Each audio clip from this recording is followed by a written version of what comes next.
செடியாய வல்வினைகள் தீர்க்கும் திருமாலே, நெடியானே வேங்கடவா நின் கோயிலின் வாசல், அடியாரும் வானவரும் அறம்பெயரும் கிடந்தியங்கும் படியாய் கிடந்து உன் போலவாய் காண்பேனே. உலகெங்கும் இருக்கின்ற சீனிவாசன் பஞ்சாங்கம் டீவினர்களுக்கு என்னுடைய பணிவான வணக்கங்கள். இன்றைய பதிவில் இந்த வாரத்திய விரதாதி முக்கிய விசேஷங்களை பற்றி பார்ப்போம். இன்றைய தினம் குரோதி வருஷம் பங்குனி மாதம் 9ஆம் தேதி மார்ச் 23/3/2025 ஞாயிற்றுக்கிழமை. இன்றைய தினம் நவமி திதி. இன்றைய நவமி திதி நாளை விடியற்காலை 5:38 வரை, அதாவது இன்றைய தினம் முழுவதுமாக நவமி திதி இருக்கிறது. அதன் பிறகு நாளை விடியற்காலை 5:38 பிறகு தசமி திதி வருகிறது. இன்றைய நட்சத்திரம் பூராடம் நட்சத்திரம். நாளை விடியற்காலை 4:18 வரை பூராடம், அதன் பிறகு உத்திராடம். வரியான் நாம் யுகம் தைத்துலாக்கணம் நேத்திரம் 1 ஜீவன் அறை. பூராடமும் ஞாயிற்றுக்கிழமை சேரும் போது சித்தி யோகம், உத்திராடம் ஞாயிற்றுக்கிழமை சேரும் போது அமிர்த யோகம். ஆகவே இன்றைய தினம் நாள் முழுவதுமாக அமிர்த யோகம் சித்தி யோகமாக இருக்கிறது. இன்றைய தினம் அன்பாஷ்டகா என்று பஞ்சாங்கத்தில் போடப்படும். அன்பாஷ்டகா என்றால் இன்றைய தினத்தில் தில ஹோமங்கள் தில தர்ப்பணங்கள் செய்வதற்கு மிக ஏற்ற தினமாக அமைந்திருக்கிறது. இன்றைய தினம் தில ஹோமங்கள் தில தர்ப்பணங்கள் செய்தால் எப்படிப்பட்ட பித்ரு தோஷங்களும் விலகி நன்மைகளை ஏற்படுத்தி கொடுக்கும். அடுத்து நாளைய தினம் தசமி திதி. குரோதி வருஷம் பங்குனி மாதம் 10ஆம் தேதி மார்ச் 24/3/2025 திங்கட்கிழமை என்று தசமி திதி. தசமி திதி மறுநாள் விடியற்காலை 5:05 வரை இருக்குது. அதன் பிறகு ஏகாதசி திதி. உத்திராடம் நட்சத்திரம். அன்றைய தினம் திங்கட்கிழமை என்று மறுநாள் விடியற்காலை 4:27 வரை உத்திராடம், அதன் பிறகு திருவோணம். பரிகம் நாம் யுகம் வனிசை கரணம் நேத்திரம் 1 ஜீவன் அறை என்ற அளவில் இருக்கிறது. திங்கக்கிழமை உத்திராடம் சேரும் போது மரண யோகம், திருவோணமும் திங்கக்கிழமையும் சேரும் போது அமிர்த யோகம். ஆகவே திங்கக்கிழமை என்று நாள் முழுவதுமாக மறுநாள் விடியற்காலை 4:27 வரை மரண யோகம், அதன் பிறகு அமிர்த யோகம் என்ற அளவில் இருக்கிறது. அன்றைய தினம் சுபகாரியங்கள் விளக்கப்பட வேண்டும். முக்கியமாக தூரதேச பிரயாணங்களை திங்கக்கிழமை என்று தொடங்கக்கூடாது. அவ்வாறு அவசியம் தொடர வேண்டியிருந்தால் சூரிய உதயத்திற்கு முன்பாக, திங்கட்கிழமை சூரிய உதயத்திற்கு முன்பாக நீங்கள் தூரதேச பிரயாணங்களை தொடங்க வேண்டும். இல்லாவிட்டால் திங்கட்கிழமை என்று தூரதேச பிரயாணங்களை தொடங்கினால் அந்த பிரயாணம் தோல்வியில் முடியும். சிலருக்கு விபத்துக்கள் ஏற்படும் வாய்ப்பு அமைந்துவிடும். ஆகவே அன்றைய தினம் சுபகாரியங்கள் தவிர்க்கப்பட வேண்டும். எந்த சுபகாரியம் செய்வதற்கும் திங்கட்கிழமை ஏற்ற தினம் கிடையாது. அடுத்து செவ்வாய்க்கிழமை. குரோதி வருஷம் பங்குனி மாதம் 11ஆம் தேதி மார்ச் 25/3/2025 செவ்வாய்க்கிழமை. செவ்வாய்க்கிழமை என்று ஏகாதசி திதி. அன்றைய ஏகாதசி திதி இரவு 3:46 வரை இருக்கிறது. அதன் பிறகு துவாதசி திதி வருகிறது. திருவோணம் நட்சத்திரம்.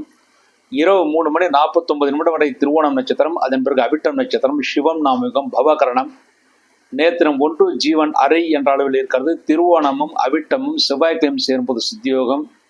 ஆகவே செவ்வாய்க்கிழமை நாள் முழுவதுமாக 60 நாளைக்கு சித்தியோகமாக இருக்கிறது. அன்றைய தினம் ஆரோக்கியத்திற்கு குறைவு இருந்தால் ஆபரேஷன் போன்ற காரியங்களை செய்வதற்கு, திருவோணம் நட்சத்திரத்தில் பிறந்தவர்கள் ஏகாதசிக்காக விரதம் இருந்து பெருமாளை ஆராதனை செய்வதற்கு, பெருமாளுக்கு அபிஷேகங்கள் செய்வதற்கு மிக ஏற்ற தினம். மேலும் அன்றைய தினம் எலக்ட்ரானிக்ஸ் பொருட்களை வாங்குவதற்கு, வீடு வாங்குவது சம்பந்தமாக பேசுவதற்கு, அந்த இடத்தை பார்வையிடுவதற்கு மிக மிக ஏற்றத்தனமாக இருக்கிறது. அன்றைய தினம் ஏகாதசி.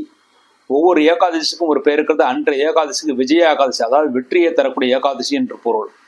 அன்றைய தினம் திருவோணத்திற்கான விரதம் இருந்து ஐக்கிரவரை வழிபாடு செய்தால் நிச்சயமாக மாணவர்கள் நல்ல மதிப்பெண்களை பெறுவார்கள். தொழில்துறையிலே ஈடுபட்டவர்களுக்கு தொழில்துறையிலே புதிய யுக்திகள் கிடைத்து நல்ல வெற்றி முன்னேற்றம் ஆகியவை கிடைக்கும். ஆகவே செவ்வாய்க்கிழமை ஒரு நல்ல சுப நாளாக இருக்கிறது. அது கிழமை தோஷம் மட்டுமே இருக்கிறது. செவ்வாய்க்கிழமை தோஷம் மட்டுமே இருக்கிறது. பொதுவாக பகல் 12 மணிக்கு பிறகு செவ்வாய்க்கிழமைக்கான தோஷம் கிடையாது. ஆகவே 12 மணிக்கு பிறகு எல்லா நல்ல காரியங்களும் செவ்வாய்க்கிழமை என்று செய்யலாம். எந்த தோஷம் ஏற்படுத்தாது. அடுத்து புதன்கிழமை. குரோதி வருஷம் பங்குனி மாதம் 12ஆம் தேதி மார்ச் 26/3/2025 புதன்கிழமை. புதன்கிழமை என்று துவாதசி திதி. அன்றைய துவாதசி திதி இரவு 1:43 வரை, அதன் பிறகு திரோதசி திதி. அவிட்டம் நட்சத்திரம். புதன்கிழமை அவிட்டம் நட்சத்திரம் இரவு 2:29 வரை, அதன் பிறகு சதயம் நட்சத்திரம். சித்தம் நாம் யோகம் கௌளவ கரணம் நேத்திரம் 0 ஜீவன் அறை என்ற அளவில் இருக்கிறது. அவிட்டமும் புதன்கிழமை சேரும்போது பிரபல அரிஷ்ட யோகம், சதயமும் புதன்கிழமை சேரும்போது சித்தியோகம். ஆகிய புதன்கிழமை என்று இரவு 2:29 வரை பிரபல அரிஷ்ட யோகம், அதன் பிறகு சித்தியோகம் என்ற அளவில் இருக்கிறது. அன்றைய தினம் ஜெயா துவாதசி, அதாவது வெற்றியை தரக்கூடிய துவாதசி அன்றைய தினம் பெருமாளுக்கான விரதம் இருந்து, துவாதசி விரதம் இருந்து பெருமாளை ஆராதனை செய்துப்பவர்களுக்கு வெற்றி மேல் வெற்றி கிடைக்கும். முக்கியமாக நரசிம்ம துவாதசி, ஒவ்வொரு துவாதசிக்கும் ஒரு பேர் இருக்கிறது. அன்றைய துவாதசிக்கு நரசிம்ம துவாதசி என்று கூறுவார்கள். அன்றைய தினத்தில் பெருமாள் கோயில்களுக்கு சென்று நரசிம்மர் இருக்கின்ற சன்னதிக்கு சென்று நரசிம்மருக்கு பானகம் நெய்வேத்தியம் செய்து ருண விமோச்சன ஸ்தோத்திரத்தை பாராயணம் செய்தால் எப்படிப்பட்ட கடன் சுமைகளும் தீரும், நன்மைகளை ஏற்படுத்தி கொடுக்கும். தொழில்துறையில் வெற்றி கிடைத்து நல்ல தனம், அதாவது சீக்கிரமாக தனம் வந்து சேரும் என்று இருக்கிறது. ஆகவே நரசிம்ம துவாதசியான புதன்கிழமை என்று நரசிம்மரை வழிபாடு செய்வதற்கு மிக ஏற்றதனமாக இருக்கிறது. அன்றைய தினம் காலை 9 மணி 15 நிமிடத்திற்கு ஹரிவாசனம் என்று பஞ்சாங்கத்தில் போடப்பட்டிருக்கும். ஹரிவாசனம் காலை 9 மணி 15 நிமிடம், காலை 9 மணி 15 நிமிடம் அன்று ஹரிவாசனம் என்று போடப்பட்டிருப்பதால் அன்றைய தினம் பெருமாளுக்கான பூஜை செய்து சரியாக 9 மணி 15 நிமிடத்திற்கு தீப ஆராதனை காட்டினால் எப்படிப்பட்ட காரியங்களும் வெற்றியை ஏற்படுத்தி கொடுக்கும், சந்தோஷத்தை ஏற்படுத்தி கொடுக்கும், விருத்தியை ஏற்படுத்தி கொடுக்கும், சகலவிதமான முன்னேற்றங்களும் ஏற்படுத்தி கொடுக்கும். ஆகவே அன்றைய தினம் புதன்கிழமை துவாதசி சேர்கின்ற அன்றைய தினம் பெருமாளை வழிபாடு செய்வதற்கு முக்கியமாக விரதம் இருந்து 9 மணி 15 நிமிடத்திற்கு தீப ஆராதனை காண்பித்து நைவேத்தியம் செய்து அதன் பிறகு அந்த பொருளை சாப்பிடுவதற்கு மிக ஏற்றதனமாக அமைந்திருக்கிறது. அடுத்து வியாழக்கிழமை, குரோதி வருஷம் பங்குனி மாதம் 13ஆம் தேதி மார்ச் 27/3/2025 வியாழக்கிழமை திரோதசி திதி.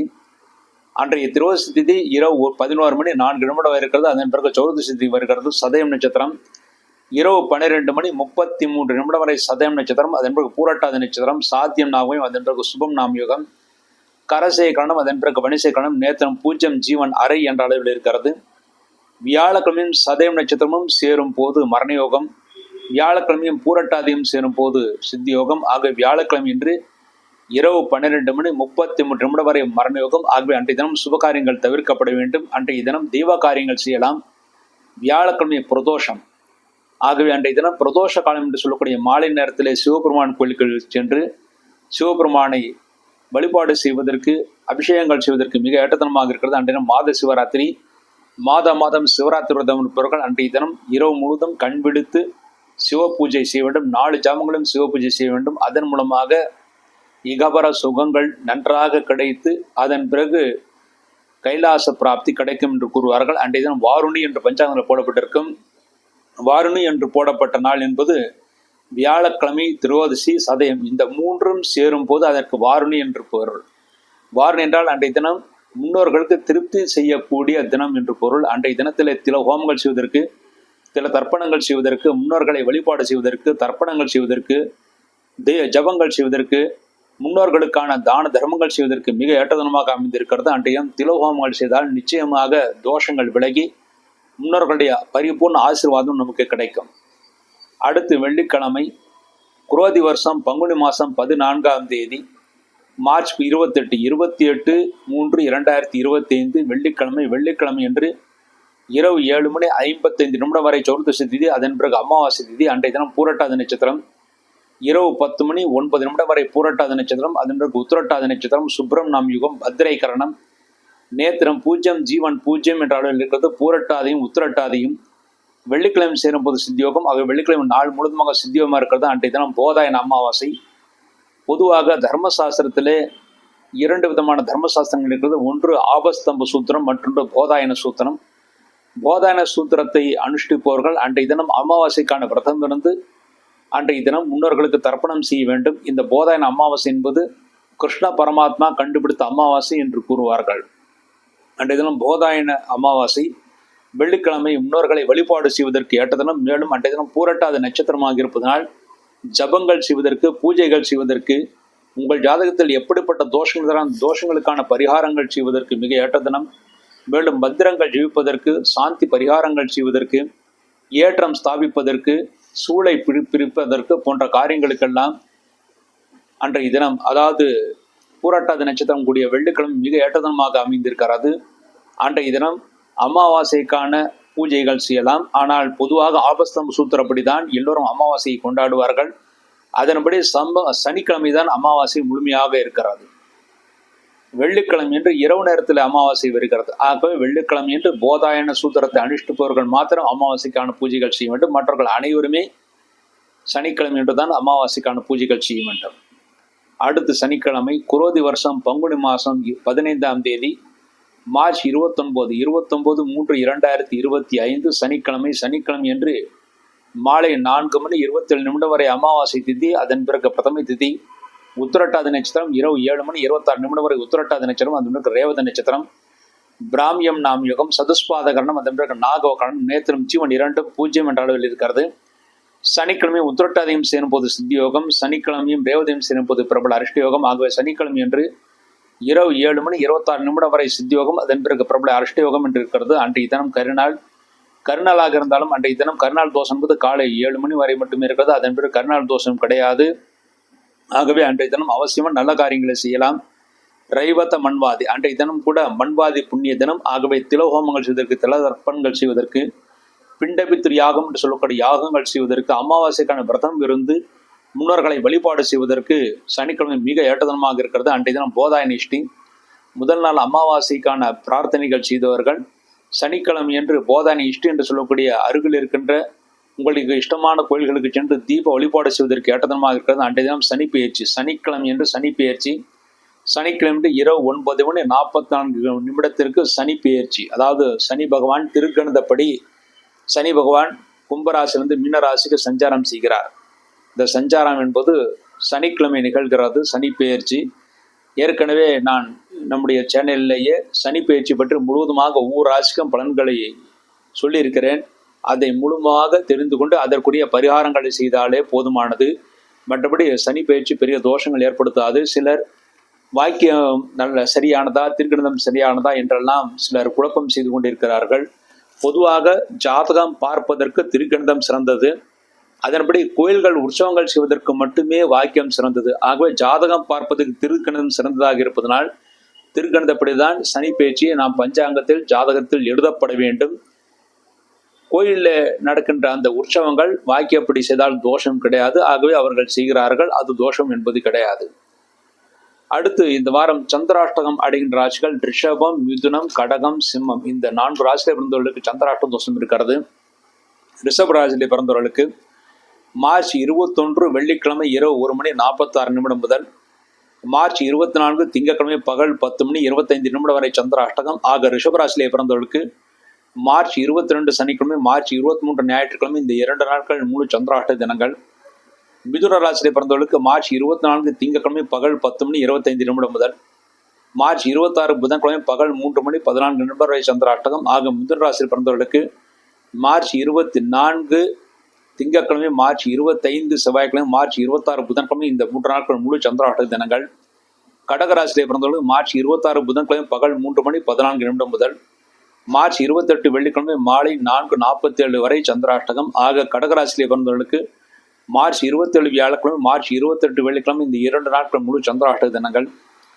அடுத்து சிம்மராசியிலே பிறந்தவர்களுக்கு மார்ச் 28 வெள்ளிக்கிழமை மாலை 4:47 முதல் மார்ச் 30 ஞாயிற்றுக்கிழமை மாலை 4:35 வரை சந்திராஷ்டகம். ஆக சிம்மராசியிலே பிறந்தவர்களுக்கு மார்ச் 29 சனிக்கிழமை, மார்ச் 30 ஞாயிற்றுக்கிழமை, இந்த 2 நாட்கள் முழு சந்திராஷ்டக தினங்கள். இந்த சந்திராஷ்டக தினங்களிலே நீங்கள் எந்த காரியங்கள் செய்வதாக இருந்தாலும் சிறிது யோசித்து நிதானத்தை செய்ய வேண்டும். அவசரப்பட்டு செய்யக்கூடிய முடிவுகள் தோல்விகளை ஏற்படுத்தி கொடுக்கும்.